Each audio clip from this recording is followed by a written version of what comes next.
Бейсенова Күлімхан Исамиддин қызы. 1930 жылы 5 қыркүйекте Алматы облысының Қызылту 4 ұжымшарында дүниеге келген. 1937 жылы Алматы қаласындағы номері 12 қазақ мектеп-интернатының 1 сыныбына барды. 1941 жылы Ұлы Отан соғысы басталған уақытта туған ұжымшарына қайтып оралып, сол жерден 8 сыныпты тәмамдады. 1941 және 1945 жылдар аралығындағы соғыс кезеңінде өзге жеткіншек балалар сияқты майдан шебіндегілерге темекі жинаумен айналысты. Соғыстан кейінде өзі дүниеге келген ұжымшарда сауыншы, егістікте жұмысшы болып ұзақ уақыт еңбек етті. 1948 жылы Қазтай Мәшірұлына тұрмысқа шығып, онымен бірге 8 бала, немерелер мен шөберелерін өсіріп жетілдірді. Көп балалы ана ретінде үкіметтік марапаттарға ие болды. Тыл майдангері ретінде медальдармен, бағалы сыйлықтармен марапатталды.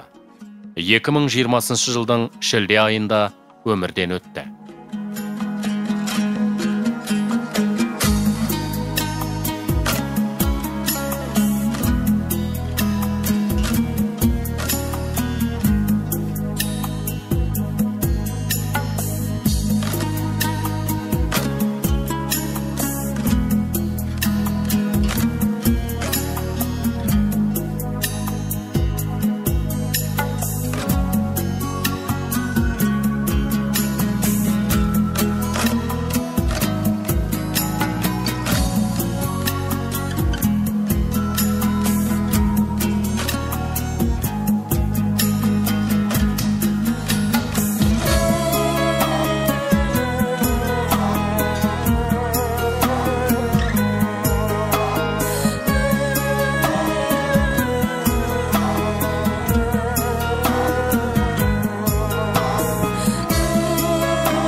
Бейсенов Алмас Қазтайұлы.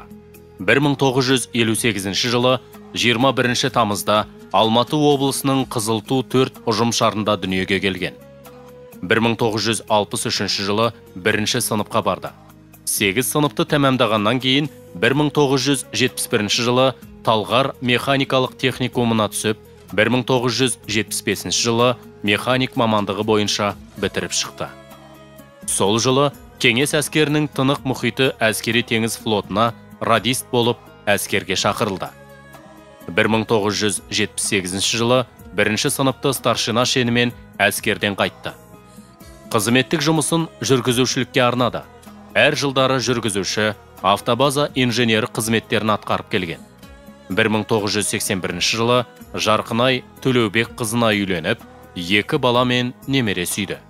2020 жылдың маусым айында өмірден өтті.